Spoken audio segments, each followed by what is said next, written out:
What's shaking? Hey, I'm Rick Jordan. Today, we're going all in. Difficult family at the holidays at Christmas.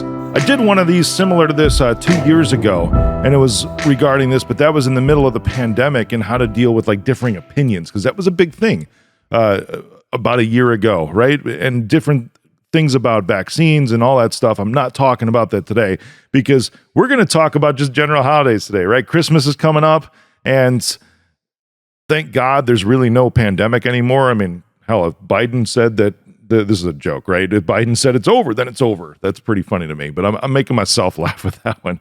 But today, I'm going to talk about ways, like very real ways, very applicable ways that you can go into this year when you think you have difficult family members to deal with. You know, this is one of the biggest things that can like make or break your holidays typically, you know, for people that think that they have troubles with this, because family is like everything. And family's such a powerful force in life that it can even create senses of obligation and all these other emotions that go around spending time with people in your close family at Christmas. You know, I've even heard these phrases before. You might have too. It's like, it's not Christmas until we've had an argument with mom. It's not Christmas until we've had an argument with Joe, my brother. You know, it's not Christmas until my kids are puking all over the place or whatever, right? So it's like there can be this expectation of struggle over the course of the holidays. And I want to give you some very real ways today to actually get through this time period in a way that's way better than what you ever had before, if you're in this scenario, right? Or even if you're in any scenario, because conflict happens within families. It's just inevitable, right? I had this conversation with someone the other day. It's like the people that we love are the people that we end up being the meanest to, right? So it's kind of a joke. It's like, well, if I'm this mean to you, I must love you a lot. But here are some real ways, right? I started talking about the expectations, the negative expectations. The first way that you can change things up for this year in how to deal with difficult family members is to manage your own expectations. Because if you know that this person in your family, whatever relative it is going to have an issue with whatever's going on, manage your own expectations, right? Rather than like stressing out about it and knowing that that's going to happen, just know that that's going to happen and then start to mentally prepare yourself for how you're going to deal with that ahead of time, right? Because truthfully, I'm going to get very real and very direct. How does it really affect you? Except for that day, right? And maybe it's time to like change plans up or something like that. I don't know, but managing your expectations is the best way to go about doing something like this, right? So instead of reacting to other people, here's one way to do it. Try to observe your other family members. Because a lot of times if they're stirring up stuff and they've got strong opinions on things, it could be because there's something that's going on in their lives, or maybe it's unresolved trauma that they had from 20, 30, 40, 50, 60 years ago.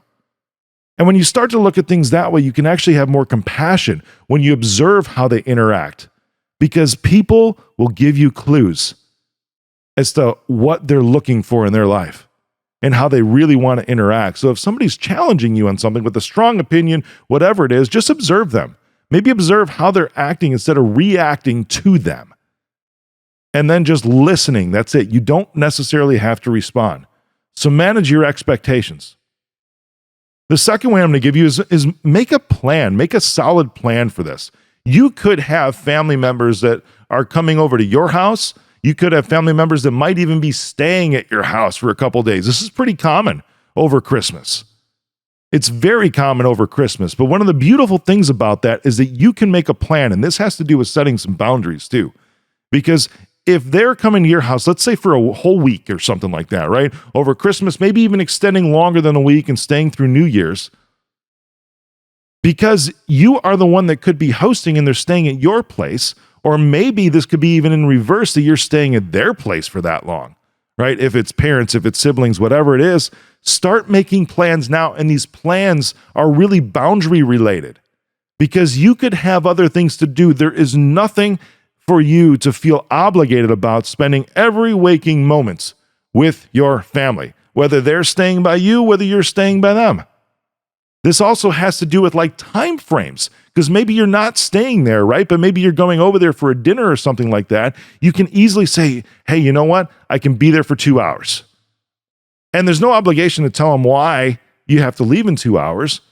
If they ask, oh, well, what's going on? We'd love you to stay for this. They're like, I'm sorry, I just can't today. There's some other things that I want to do that day, some other people I want to see, which could be real. Or you could even want to go out, right? It doesn't matter, because these are ways to make solid plans around the boundaries about how much time you're actually spending with these individuals.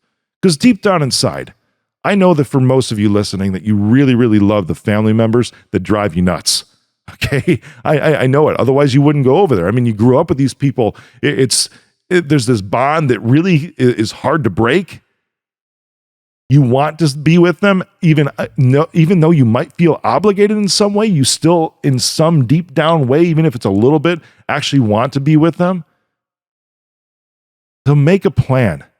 Make a plan to put boundaries around what's going on. If you have a family and you have kids of your own and you have parents or siblings staying with you, just say, hey, you know what? These days, we're just spending time as a family. You can stay at the house, whatever, but we're going out. We're going to go out to dinner here. We're going to go see Christmas lights this year, just as a family, because you can maintain your own immediate family traditions, even in the midst of being with other family members for an extended period of time.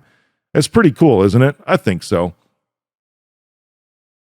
Another way, which I kind of alluded to a little bit in this last one, is actually hosting yourself, hosting everything on your own house, your own condo, whatever.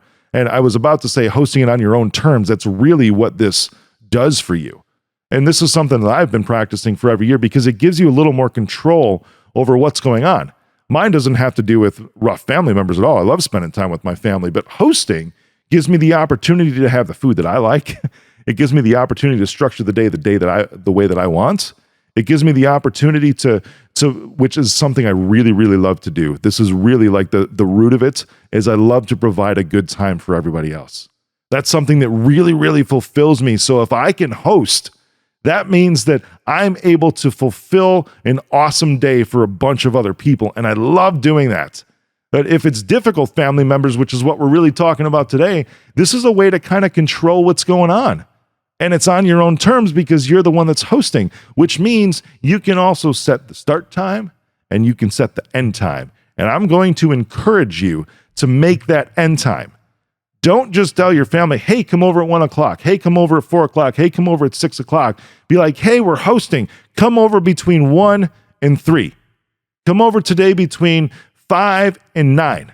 Because we're going to have dinner, we're going to open gifts, you know what, that's it, and then we've got to go to bed, or whatever. You don't even have to give a reason, but have that end time that you communicate clearly with your family when you're hosting yourself. It's such an amazing way to do those things and have some sort of control and create those boundaries so you can actually sort of push the interactions in a way that you want to.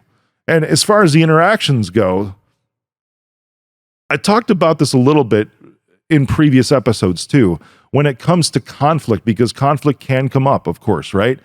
And these interactions, right? Of course, if you have a limited period of time, if you're setting that start and end time, it kind of minimizes the opportunity for those conflicts to come up.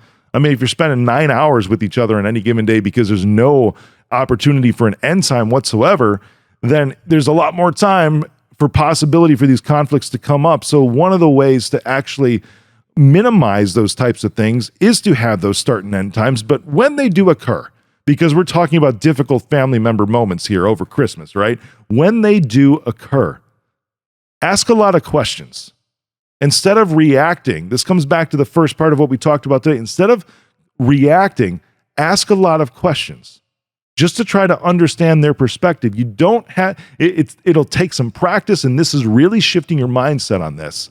Right? Especially if you have an ongoing conflict that's happening right now, you could be in those shoes to where you are dreading Christmas with family because of a conflict that's existing right this moment. You can try to address that beforehand and resolve it, which is a good way to go. Or if that's not a possibility for you right now and you're still going to spend Christmas with those people, that's something to be commended in and of itself. And that is actually a good way to even frame things up when you arrive, or when they arrive by you, is to say, hey, you know what? I know these past couple of weeks, these past couple of months have been rough for us. We haven't agreed on a lot. or we haven't agreed on this. I know we've been struggling to find some common ground on this topic. I just want to let you know that in spite of all that, I'm still here today, and I'm still happy that you're here today. So how about we have a good holiday together? Isn't that amazing? I mean, just being able to, it's not even like putting conflict aside, but it could actually even open up an opportunity for a bridge to resolve whatever that conflict has been the past couple of weeks. And then you're already pre-framing the time right when you arrive. This is going to take some guts on your part, because you can't expect your family member to do this, but this is for you to go in and pre-frame the day that it's going to be a good day with that difficult family member by just acknowledging the difficulty that you've had already because of a situation going on, and then saying, you know what? That all doesn't matter right now because I'm happy to be here with you today and I want to have an awesome day with you. That's powerful. That's incredible. These are some real ways for you to be able to have an amazing holiday this year, an amazing Christmas, an amazing New Year's with difficult family members, and possibly even a way to resolve the conflict that got you to that point to begin with. So Merry Christmas. Go all in.